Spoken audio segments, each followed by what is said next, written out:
नमो वरहंतारं नमो सिद्धारं नमो वार्याणं नमो वज्रायाणं नमो लोये सवसाहुरं शुद्धात्मान् मणिकान्तं साधुमत्तं मङ्गलम् वन्दे सन्दष्टसिद्ध्यर्थं सन्दष्टर्थप्रकाशकम् मङ्गलं भगवान् वीरो मङ्गलं गौतमगणे मङ्गलं कुन्दकुन्दाद्यो जैनधर्मोऽस्तु मङ्गलम् सर्वमङ्गलमाङ्गल्यं सर्वकल्याणकारकं प्रधानं सर्वधर्माणां जैनं जयशासनं ये झाया झाणिकहे कम्मकलङ्कटहे नित्यनिरञ्जनानमर्त्य परमप्रणवे नमः समयसाराय स्वानुभूत्याचकास्ते चित्स्वभावाय भावाय सर्वभावान्तरच्छेदे। ज्ञान का संचेतन यही वास्तव में धर्म है, क्योंकि यही भाव अनादिकाल से चली हुई कर्म संतति को अथवा दुखों को दूर करने में समर्थ है। ज्ञान का संचेतन यही जीव का स्वभाव है। जीव का स्वभाव जानना, लेकिन इतना शब्दार्थ मत लेना। अपने को आप रूप जानते हुए सारा लोकालोक जानने में आवे, ये जीव का स्वभाव।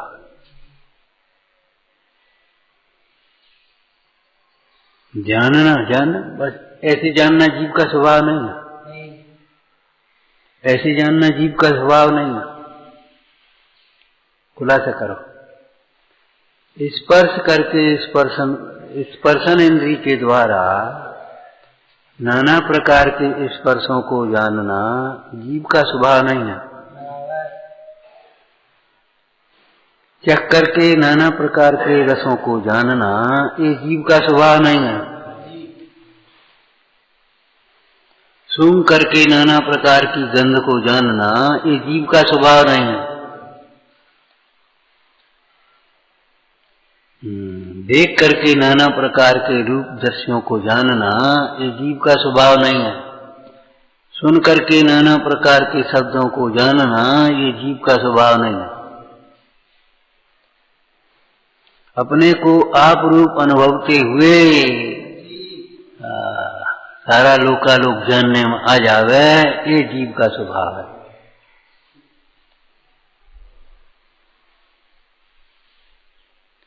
ध्यान रखना, ये जानना भी रागादिक जैसा विभाव नहीं है। रागादिक जैसा विभाव नहीं है। इसीलिए नियमसार की टीका में इसे स्वभाव विभाव परिणाम का मत ज्ञान, श्रुत ज्ञान, अवध ज्ञान, मन परे ज्ञान, ठीक है। ये स्वभाव विभाव परिणाम, केवल ज्ञान स्वभाव परिणाम है।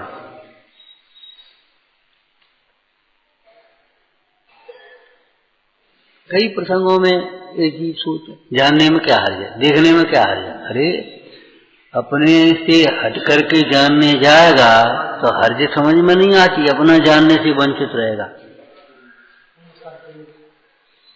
कोई दृष्टांत दिया था,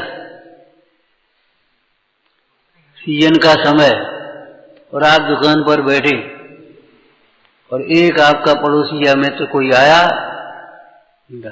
चलो बढ़िया सर्कस आया है, चलो देखा। अरे हमारे पास, हमें फुर्सत नहीं, बोले पैसा हम दे देंगे, टिकट ले लिया हमने। अब क्या, अब तुम सोचो, वाह पैसा तो लग नहीं गए, अपना क्या हाल है। दुकान पर चौपट हो रही है, उसे कैसे।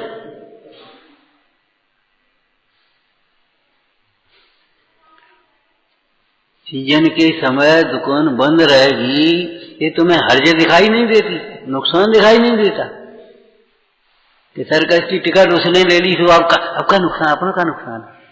पैसा तो लग नहीं रहे, बनिए पैसा से ज्यादा कुछ सोच ही नहीं सकता। समय बुद्धि वो हो नहीं। अरे रे पैसा की आमदनी और पैसा का नुकसान, ये बहुत विपरीत दृष्टि है। परिणाम की आमदनी आमदनी और परिणाम का नुकसान नुकसान। परिणाम में कलुषता आई ये नुकसान है, और परिणाम में विशुद्धता आई ये लाभ है। भाई क्या तो आना जाना चाहिए, इसमें क्या दानदारी है, इसमें क्या नौका नुकसान। संसार का बढ़ना, अरे नरदेह तुझे हार है, नुकसान है। संसार का बढ़ना माने क्या बताया था, मोह का बढ़ना, राग का बढ़ना, द्वेष का बढ़ना, ये है नुकसान। अपनी क्या हाल है, अरे हर तुम्हें दिखाई नहीं देती।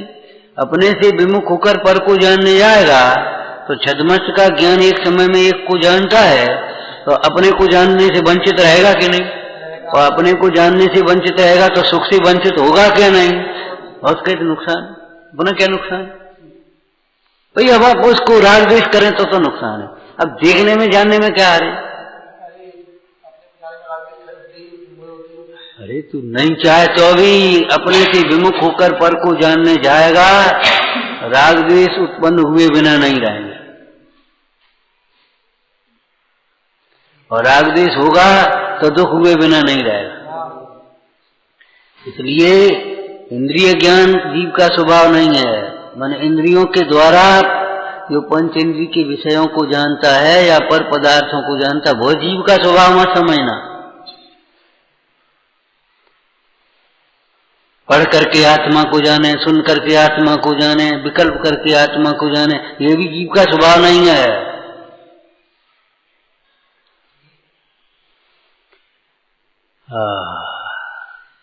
स्वसन्मुख होकर स्वयं से स्वयं को जाने, ये जीव का स्वभाव है। स्वाभाविक ज्ञान पर से निरपेक्ष है, इंद्रियातीत, विकल्पातीत।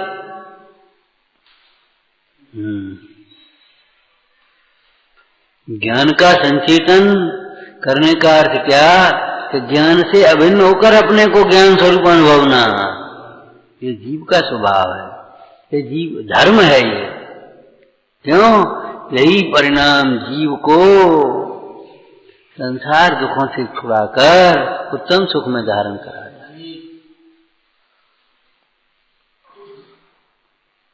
मंत्रवत स्वामी ने जो देशयामी समीचीनम धर्मम धर्मम कर्म निवर्णहम संसार दुख ते सत्वान यो धरत उत्तमे सुखे, और उसके बाद जो आगे धर्म की चर्चा की है वह चरणानी योग पद्धति से की है, व्यवहार न्याय से की है वो।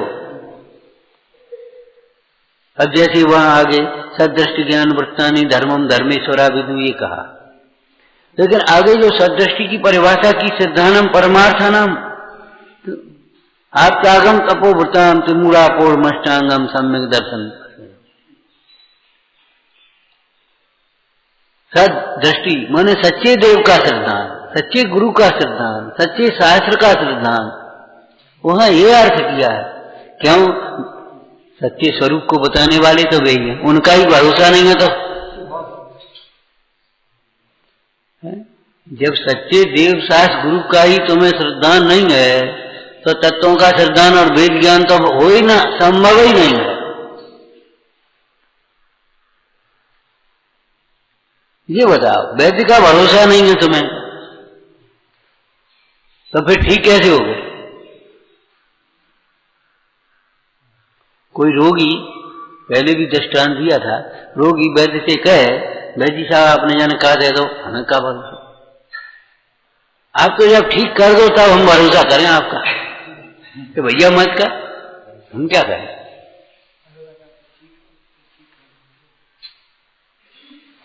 अरे भरोसा रख करके तू औषधि का सेवन करेगा तो ठीक होगा, उसके बाद भीतर से भरोसा आ जाएगा। लेकिन अभी तो ऊपर से भरोसा करना पड़ेगा। ऊपर से माने मायाचारी से नहीं, ऊपर से का अर्थ निर्णय के बल से। वैद्य के भरोसे में निर्णय के द्वारा कैसे भरोसा करेंगे। देखो, एक तो इतने रोगी ठीक हो रहे हैं, इन्होंने इतनी पढ़ाई की, इनके पास इतनी डिग्री है, और एक बात, दूसरी बात, इन्हें हमसे क्या स्वाद है? ये तो धर्मार्थ औषधालय में बैठे हैं।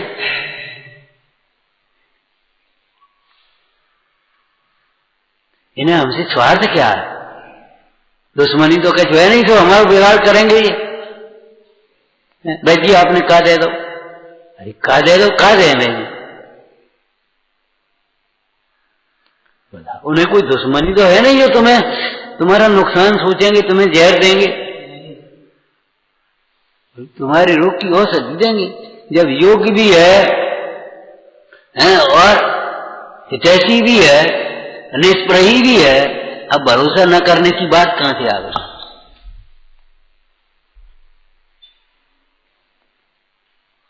ऐसे ही वितरागी है, सर्वज्ञ है, हितोपदेशी है, अब बता विश्वास न करने की बात कहां है? ये बता दे। गुरु है तो वितरागी है और सम्यक ज्ञानी है और निर्ग्रंथ है, निष्प्रही है, अब बता विश्वास न करने की बात कहां से आ गई?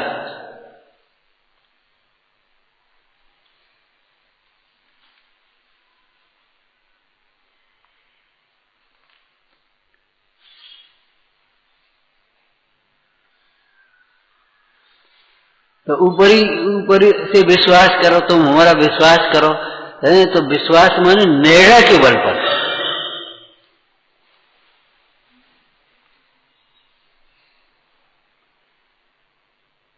अब देखो, सच्चे वैद्य की औषधि करते सेवन करते हुए भी कभी रोग बढ़ जाए, रोग ठीक न हो जाए, तो इसमें तीन बातें हो सकती। एक तो तेरी उसमें सेवन विधि में विपरीतता रही होगी, चैनन योग, तूने कुपथ सेवन किया होगा साथ में। भाई सच्चा वैद्य और सच्ची निर्दोष औषधि, अब तो लाभ होना चाहिए, अगर नहीं हुआ तो चैनन योग क्या कहता है? तूने सेवन विधि में विपरीतता की होगी, कोई कुपथ सेवन किया होगा। एक बात चैनन योग हो गया।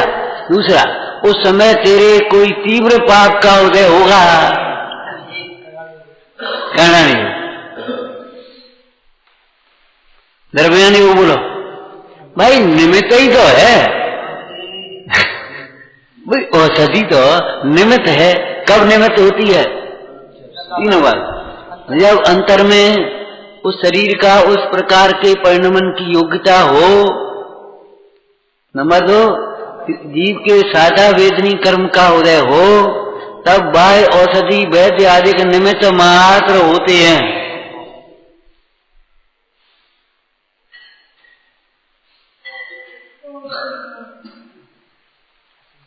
ऐसा तो है नहीं कि वो कोई कर्ता हो, आखिर दो द्रव्य हैं, भिन्न है, कोई कर्ता तो हो नहीं सकते, निमित्त ही तो है, तो निमित्त है तो निमित्त है बस।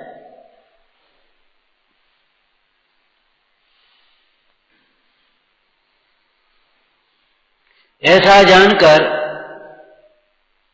बोलो, ऐसा जानकर हाँ, वैद्य के प्रति शंका भी नहीं करना, औषधि लेने में लापरवाही भी नहीं करना और संक्लेश भी नहीं करना। भवितव्य का विचार करके द्रव्यान योग, उदय का विचार करके कर्णन योग, क्षमता रखना।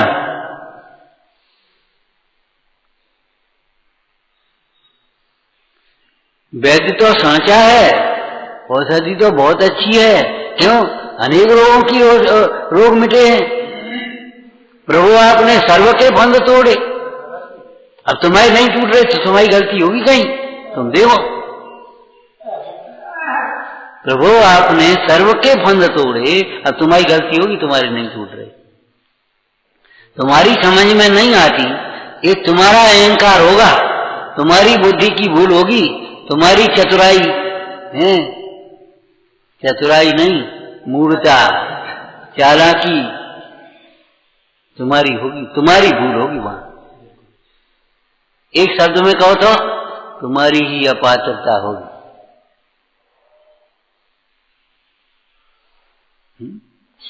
पानी बरसने पर भी तुम्हारे खेत में पानी नहीं बह गया तो ये तुम्हारी भूल है। तुम्हें बाढ़ बना लेना चाहिए थी पहले,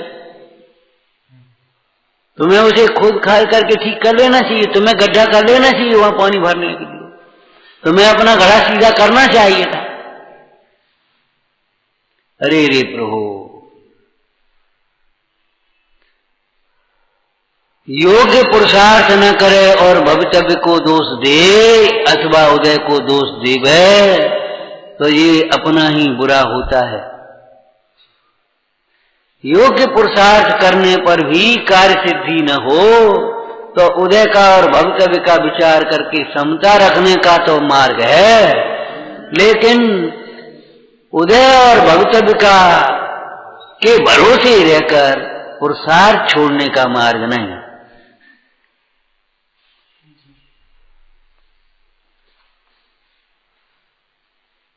अरे वो वेद कचरी कहा होते जी दवान है पूरी चूरन चटनी है। भैया सच बताओ तो किसी से कुछ नहीं होता। 1000 10 हजार के इंजेक्शन लगे हैं ना और 2-2 लाख के ऑपरेशन हो जाए ताऊ से कछु नहीं हो रहा। तुम कैसे चूरन चटनी से कछु नहीं होता, किसी से कुछ नहीं होता, होता है स्वयं जगत परिणाम।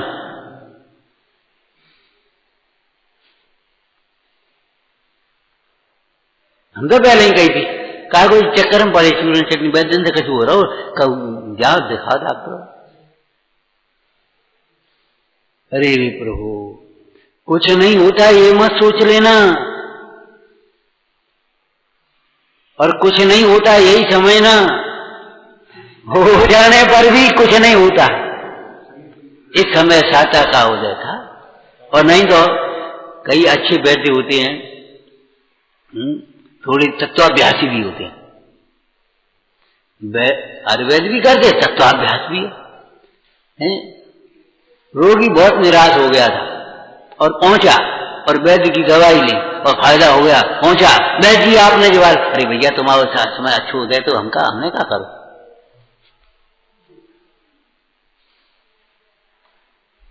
वैद्य यही कहेगा भैया हमने क्या किया, इस समय तुम्हारा अच्छा उदय था, तुम्हारे पुण्य का उदय, तुम्हारा भला भक्त, हमने क्या किया, हमने कुछ नहीं किया। सामान्य भाषा में कर्तावादी जो होते हैं ना, भैया हमने कुछ नहीं करे बारू तो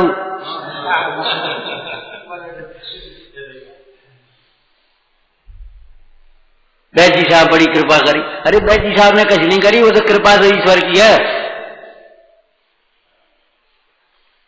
अब उनको अगर हम लोक व्यवहार की भाषा को तालमेल मिला लें तो क्या कहें, ईश्वर ने कहा है सो सत्य है, तुम कह रहे सो सत्य नहीं है। मैंने इस समय इसका परिणमन ऐसा था, इस समय अंतरंग में उदय था, वो निमित्त था, तब ये बहिरंग निमित्त हो गया। भगवान ने क्या कहा, एक कार्य के होने में अनेक कारण होते हैं, स्वभाव है, पुरुषार्थ है, भवितव्य है, बोलो बोलो, काल लब्धि और निमित्त है, उसका समय आ गया। जो समय नहीं आओ क्या 10 क्या कितनी करो, और समय आ गया, तेरा की दवाई हो गई।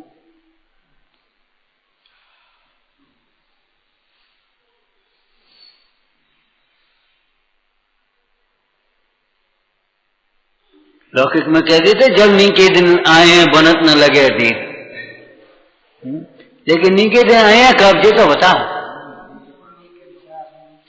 जब नीके परिणाम होंगे हैं, नीका तुम्हारा आचरण होगा तब नीके दिन आएंगे। जब तक नीके परिणाम ही नहीं होंगे तब तक नीका दिन कैसे आएंगे।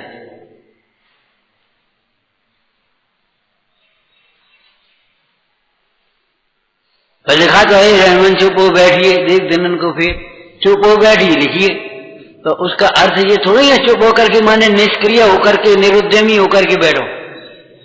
चुप माने निरुद्यमी कहाँ है, कौन सी डिक्शनरी में? चुप का मतलब यह है बड़बड़ाओ नहीं, बड़बड़ाओ नहीं का मतलब संकलेश मत करो, हाय हाय मत करो, मर गए भैया वन है ऐसा कर दो वन है, अरे ऐसे मत करो। चुप होने का मतलब क्या है? शांत होकर के बैठना। चुप का अर्थ मौन होता है, मौन का अर्थ शांत होता है। बड़बड़ाओ मत, संकलेश परिणाम मत करो।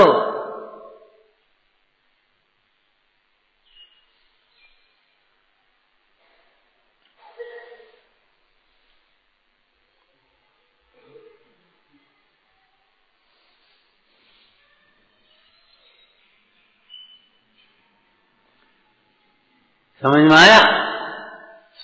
लेकिन चुप माने निरुद्यमी होकर के बैठो, निर्विचारी होकर के बैठो, ऐसा तो अर्थ नहीं। चुप होने का मतलब चुप रहो। चुप रहो का मतलब क्या होता है? लौकिक में भी बताओ। बड़बड़ा मत, संकलेश मत करो, शांत रहो। चुप का मतलब आप लौकिक में चुप रहो या फिर शांत रहो, यही तो दोनों शब्द पर्यायवाची प्रयोग होते हैं कि नहीं? तो ये बताओ, अशांत मन होता है कि वचन?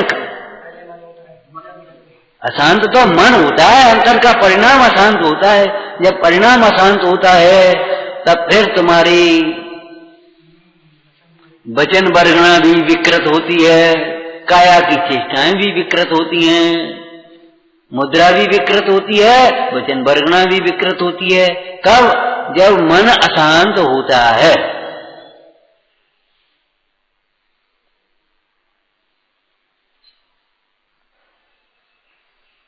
लेकिन चुप रहो के साथ लौकिक में भी एक शब्द जोड़ देते, चुप रहो, चलो भीतर, चलो घर चलो, सीधे हटो यहां से। बोलो ये भी तो साथ में लगाते कि नहीं? ये क्या है? बोलो ये क्या है? ये योग्यम पुरुषार्थ। चुप रहो का मतलब संकलेश मत करो, बड़बड़ाओ नहीं, और ये हटो यहां से। तो चुप रहो, हम चुप तो खड़े हैं, तुम यहां से हटो। बोलो उद्यम भी साथ में है कि नहीं?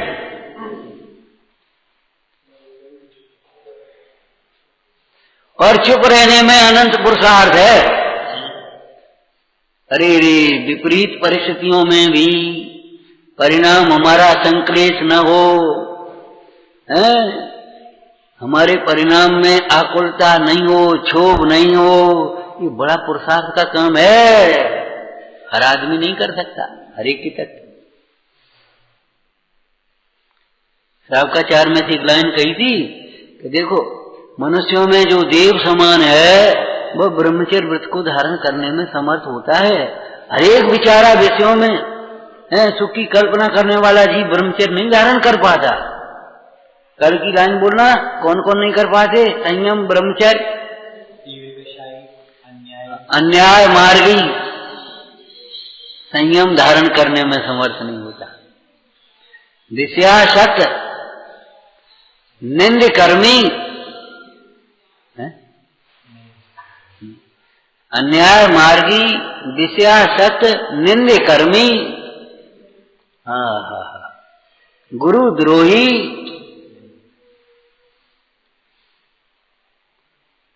स्वच्छंद चलने वाला, संयम धारण करने में समर्थ नहीं होते। तीव्र कसाई और एक आध लिखूंगी, बात पढ़ लेना। संयम धारण करने में समर्थ नहीं होते। संयम धारण करने में तो समर्थ होगा न्याय मार्गी, मंद कसायवाना, मंद कसायवाना, विषयों से उदास जिसका चित्त हो। प्रशंसा ज्ञानी की बातें लिखी थी, निंदा की परवाह नहीं करते हैं फिर भी निंदनीय कार्य नहीं करते, प्रशंसा की चाह नहीं करते फिर भी प्रशंसनीय कार्य करते। मोही की दशा अलग है, कार्य प्रशंसनीय नहीं करेंगे और प्रशंसा की चाह करेंगे। निंदनीय काम को छोड़ेंगे नहीं और निंदा से दुखी होंगे। ज्ञानी जीवों का लक्षण है कि प्रशंसा की न चाह न करते हुए भी प्रशंसनीय काम करते हैं। निंदा की परवाह नहीं करते हुए भी निंदनीय काम नहीं करते हैं। तो जैसे ब्रह्मचर्य लिखा ना, ऐसे ही क्षमा अधिक भाव भी लेना चाहिए। मनुष्यों में देव समान है, अर्थात बोलो देव गति के लायक परिणाम है जिनके, भविष्य में देव होने वाला है। तो देव होने वाला कौन सा होता है? अब तत्व से बोलो आप, समझ में आया कि नहीं आया? राग संयम, संयमा संयम है, अकाम निर्जरा। अकाम निर्जरा जानते होगे है? अंतर में सहन करने की अभिलाषा न होने पर भी सहन करने के प्रसंग हो तो जीव शांतता से सहन कर ले, वह संक्लेश न कर, अकाम निर्जरा। अब वही हम कह रहे हैं, हर एक क्षमा धारण करने में समर्थ नहीं है। क्षमा करो, क्षमा करो, हर आदमी क्षमा नहीं कर सकता। अज्ञानी मूल तीव्र कसाई हो, उसे कहो क्षमा मांगो, क्षमा करो। अब क्षमा करें, काय की क्षमा? चलो हम देखेंगे, पहले कहाँ गए थे? क्षमा क्षमा करो, क्षमा करो। एक तीव्र कसाय का लक्षण है, इसलिए श्रावकाचार्य जी में लिखा कि कसाय की तीव्रता जिस समय हो रही हो उस समय क्षमा मांगने भी न जाए।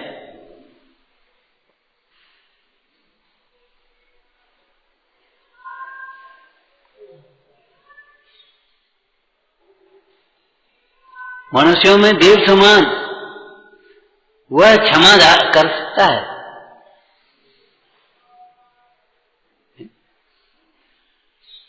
वही विनय कर सकता है। हर आदमी की ताकत नहीं है विनय करने की। स्वार्थ से विनय करना अलग बात है, लेकिन विनय हर आदमी नहीं कर सकता। सरलता से अपने दोष को या शिक्षा को, उपदेश को सरलता से स्वीकार हर आदमी नहीं कर सकता। तेरे कुतर्क करेगा, उसको टाल टूल करके चुप रह जाएगा और करेगा अपने मन की। मनुष्यों में जो देव समान है वह सरलता से ही हमारी ही भूल है, हमारा ही दोष है।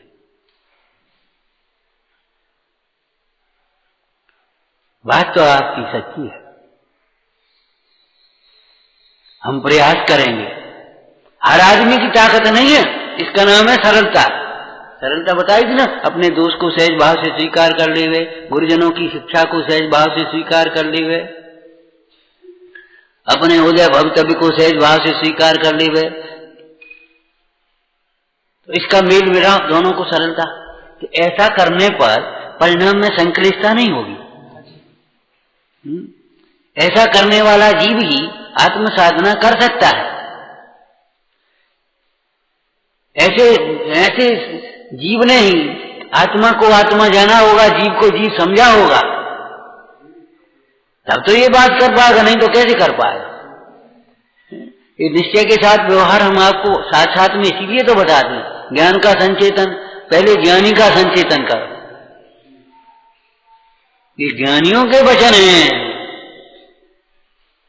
अनादर करने लायक नहीं है, अपनी कुतर्कें देने लायक नहीं है, ये ज्ञानियों के वचन है।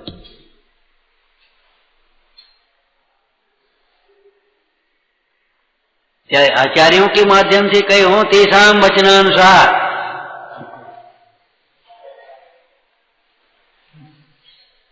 तो पंडितों की बात, अरे पंडितों की बातें हैं, माने मूर्खों की नहीं है। मैं हो से कुछ पंडितों की बातें हैं ये तो, अरे पंडितों की बातों का मतलब ये है कि मूर्खों की नहीं है, ये निग्लेक्ट करने लायक नहीं है। तुम्हें मालूम है पंडित जगमाए तुम ही सत पंडित हो, तुम ही भाव भाव विहंडित हो, तुम्हें कुछ होश है। हमें कौन पंडित बनने, तो कम मूर्ख रहने।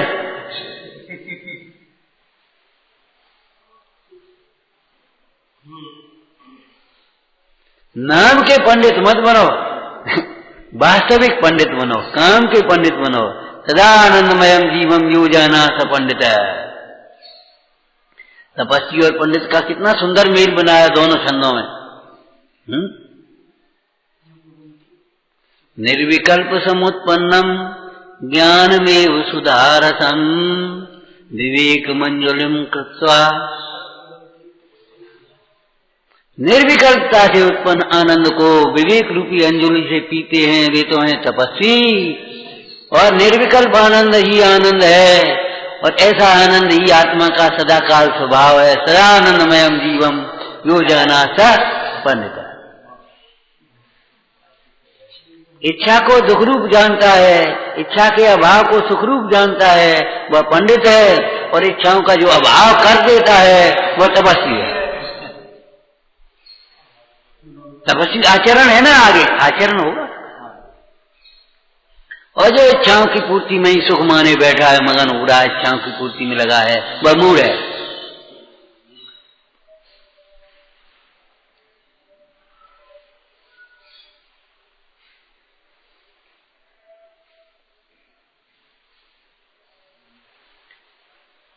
अरे प्रभु देव शास्त्र गुरु की श्रद्धा, ये तो संकित का पहला सोपान है।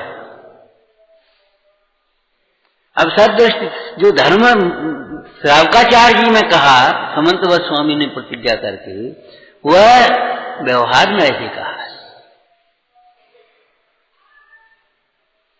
और यहाँ जो समयसार जी में धर्म का स्वरूप कहा, सदृष्टि यहाँ कहेंगे तो क्या कहेंगे? सत्स्वरूप भगवान आत्मा की दृष्टि। आत्मश्रद्धानम सम्यक दर्शनम। और शब्दाचार में जब कहेंगे तो सदृष्टि किस क्या? श्रद्धानम परमार्थानाम आपतागम तपोवताम सुमूढ़ा पूर्ण। ये विवक्षा भेद है। ये विवक्षा भेद है। ये शैली का अंतर है। चरणानी योग शैली है, वो व्यवहार न्याय का कथन है। तो साहब दो बातें क्यों कही? दो की जरूरत है भाई, जरूरत है।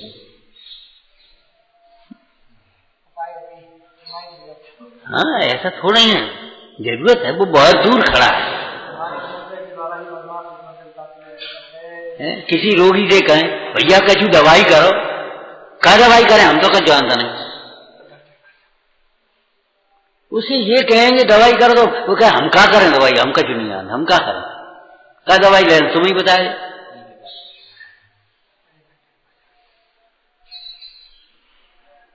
यद्यपि वैद्य कोई स्वास्थ्य नहीं दे देगा, वैद्य के पास कोई ऐसा मंत्र नहीं है, मंत्र ही है वैसे तो, लेकिन मंत्र भी औषधि होती है। मंत्र तंत्र औषधि ये सब औषधियों में है। लेकिन वैद्य के पास क्या है बोलो? वो आशीर्वाद है। आशीर्वाद काय में दे दें? काय में लोगे? शकल तो देखो, काय में आशीर्वाद है भैया? ये आशीर्वचन यही है। बाद माने कथन होता है, बाद माने कथन या वचन, तो आशीर्वचन यही तो है। ये आशीर्वाद, आशीर्वाद तो दे रहे और क्या कर रहे? ज्ञान का संचेतन करो और परमानंद में रहो, बोलो आशीर्वाद यही तो है। आशीर्वाद और क्या आशीर्वाद? अब तुमको आनंद खुशी रहो जे कह दो, ज्ञान का संचेतन करो जे मत कहो। अब बता जी कैसे बन सकता है? मोह को छोड़ो, कथाओं को छोड़ो, पाप को छोड़ो और सुखी रहो। अब यही तो आशीर्वाद। तुमको नहीं, पाप को छोड़े जे मत कहो, बस वैसे ही कह दो, हाथ धर दी बस।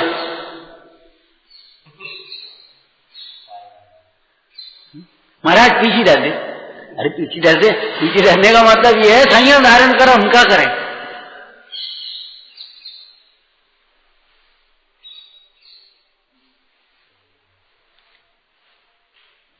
अरे भैया आशीर्वाद दिए नहीं जाते, लिए जाते हैं। शिक्षा दी नहीं जाती, ली जाती है। प्रकृति शिक्षा देती है और प्रकृति को देख करके कितने लोग बैरागी हो जाते हैं। एक सफेद बाल बंद दो हथेली पे, नाई ने महाराज यम का दूध, और राजा चिंतन चल गया, बैराग होने लगा। यम का दूत आ गया, अब क्या है बता, तो वेद को कार्य खतर फॉलो करोगे? बता अब ये बता, वो बाल कह रहा है कि बिजली चमक रही है और बस उन्हें श्रीपाल को वैराग्य आ गया। जैसे बिजली क्षणभंगुर है ऐसे ही सब जीवन और संयोग क्षणभंगुर है। अब वैराग्य हो गया। अब बता वैराग्य बिजली क्या करे? तुमने क्यों नहीं ली शिक्षा? शिक्षा दी नहीं आती, शिक्षा ली आती है। पढ़िए एक लाइन तुमने लौकिक साहित्य में पढ़ी होगी, हम उसको अच्छी भाषा में बोल रहे हैं। देखो, अज्ञानी ज्ञानी से भी उतना नहीं सीखता जितना ज्ञानी अज्ञानी से सीखता। अज्ञानी ज्ञानियों को देख देख करके सीख जाता है, नहीं सीख पाता, कहने पर भी नहीं सीखता। और ज्ञानी अज्ञानियों को देख देख करके सीख जाता है। गृहस्थों को देख देख करके गृहस्थी के दुख देख, त्रियंज गति को देख देख करके त्रियंज गति के दुख, प्राप्त का फल। ज्ञानी तो ज्ञानी है। श्राप कोई देता नहीं है, श्राप निकलते हैं, ध्यान रखना। चित्त दुखी करोगे किसी का, उल्टे काम करोगे, अन्याय करोगे तो श्राप निकलेंगे उसके। और उन श्रापों से बुरा नहीं होगा, लेकिन उन तुम्हारे परिणामों से बुरा होगा तुम्हारा।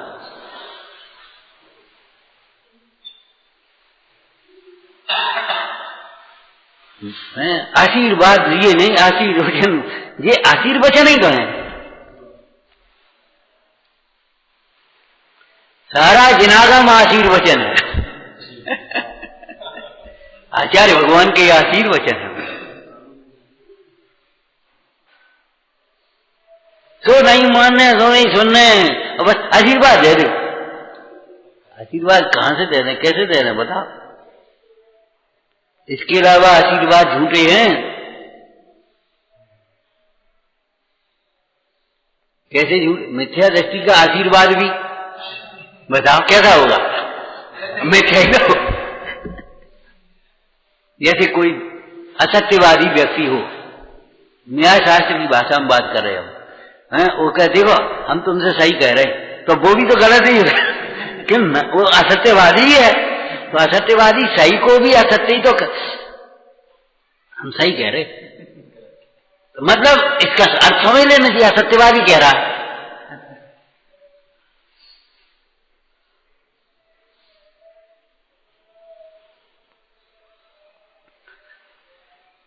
तो शंकराचार्य जी ने ज्ञान का संचेतन कहा। उस ज्ञान के संचेतन से पहले ज्ञानी का संचेतन करो। ज्ञानी का संचेतन ये ज्ञानियों के वचन है, केवल ज्ञानी के द्वारा बताया हुआ धर्म है। यह धर्म है केवल ज्ञानी का। विचार करो। अब ये हमारी सरलता, कौन सरलता से स्वीकार कर पाएगा? मनुष्यों में जो देव समान होगा।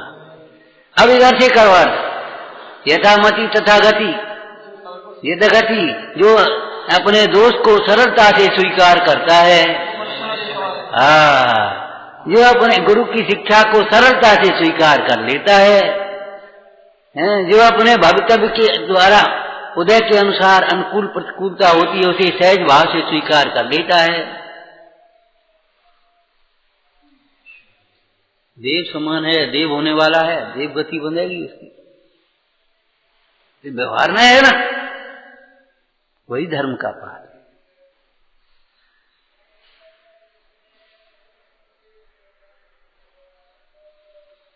अनंत पुरुषार्थ है इसमें, अनंत पुरुषार्थ।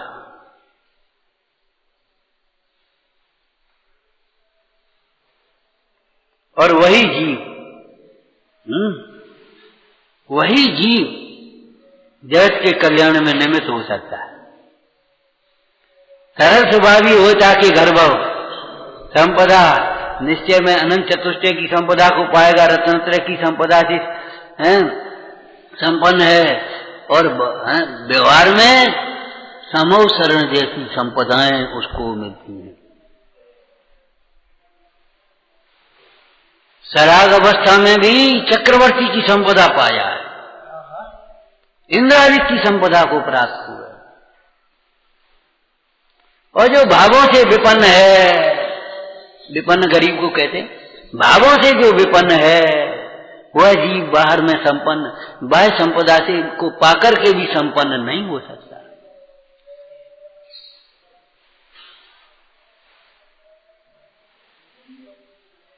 ज्ञान का संचेतन करो अपने को।